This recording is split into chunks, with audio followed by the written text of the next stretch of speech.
Hi everyone, this is Mitch from the SportsChatPlace.com, and it's Wednesday, January 13th, 2010. Here with a college football wrap-up, and I did another video, but it got really long, so we're going to try and keep it a little shorter this time, and see if this is the one that we're actually going to publish. First of all, I'm wearing an Alabama National Championship t-shirt, and this is courtesy of Mary Ellen Parker out in Birmingham, Alabama. Thanks, Mary Ellen. Mary Ellen, one of my first readers I ever had at my first website. I had 3 hits my first month of ever having a website. One of them was Mary Ellen Parker, and she's still with us. I appreciate, she emails me every week with her, picks for her college football pool, and we've been doing her pool for a couple of years now. And I think she takes some of my picks and ignores some of the other ones, but boy, she's one of the best pickers out there, and we appreciate all the support. And of course, we have hundreds of thousands of monthly readers now, close to 500,000 a month during college football season. But we certainly don't forget everyone that's been with us all the way, and we certainly welcome all the people who are new to the site this year, and we welcome all the newcomers in the future as well. If you're watching this during the off season.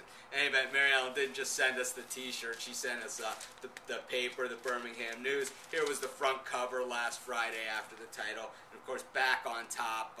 And they are back on top, the Crimson Tide. Will they be able to stay back on top next year? I don't know. And here's the recap of the game and the BCS championship section that they had, and Alabama. It was Alabama. Of course, we picked Texas in that game, but we had a great bowl season, a great college football season, where we picked and wrote up every single college football game that there was a point spread on all season long, and that was Mark, Dave, and myself, and I appreciate it, guys. We had a good time, and of course, my co-host on my radio show, Craig Trapp from CTSportspick.com. He chipped in tremendously as well. But, a couple, just news and notes. We're going to go over these real quickly. A lot of coaching changes going on. Brian Kelly to Notre Dame, Butch Jones to Cincinnati to fill Kelly's slot. Interesting to see how that works. Pete Carroll to Seattle Seahawks. Lane Kiffin from Tennessee to USC, and who fills that Tennessee slot with 3 weeks left in recruiting. That's a story that's going to be unfolding. Jim Leavitt and Mike Leach, two very popular coaches out at their schools for disciplinary reasons, the way they discipline their players. Tommy Tuberville in at Texas Tech. Does he stay with that spread offense? Because remember, it was the spread eagle that got Tuberville run at Auburn, where he had the winningest record of any coach over the span that he was there. At Auburn, but one bad year at Auburn, and he was gone. So it'll be interesting to see what kind of offense he runs there at Texas Tech. If he sticks with the Leach style that's been so successful, at least on the offensive side of the ball. A couple things for next year.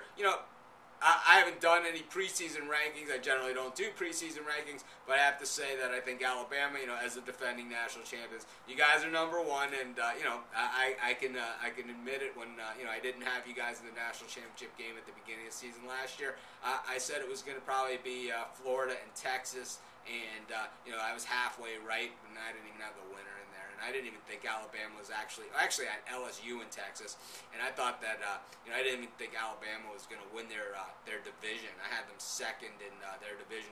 I didn't fall for the Ole Miss trap, but I certainly didn't have Bama going. So congratulations, guys. I think you guys should start next season number one. It'll be interesting to see exactly who comes back. We know it's not going to be Cody and McClain, that that defense, two your great all-timers, leaving, but we know you're going to have Richardson on offense, and probably Julio Jones, and the whole cast of characters, and it's going to be a handful. Of course, Ohio State's going to be tough. Pryor looked great in the bowl game, and coming down the stretch, beating Iowa. Maybe he's just a different type of player than we expected and what we're used to seeing at Ohio State. We know Miami is going to be tough, and of course, the feature game, early next season is going to be Miami at Ohio State.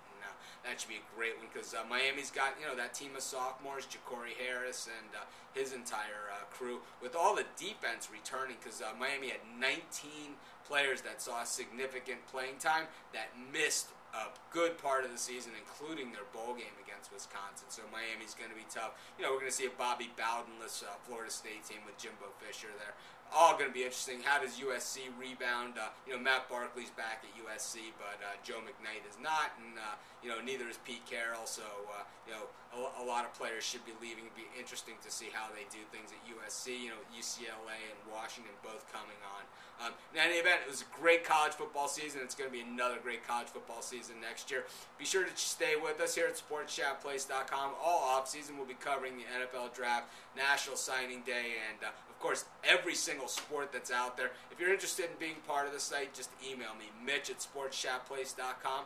Thanks for everyone for making the site the success it was, and if college football is all that, if that's just your thing and you don't follow the other sports, that's great too. We'll see you next year. Thanks for joining us. This is Mitch. Have a great off season, and like I said, stay with us all off season because we got all your sports covered. Winter Olympics, World Cup, baseball, NBA, hockey, you pretty much name it.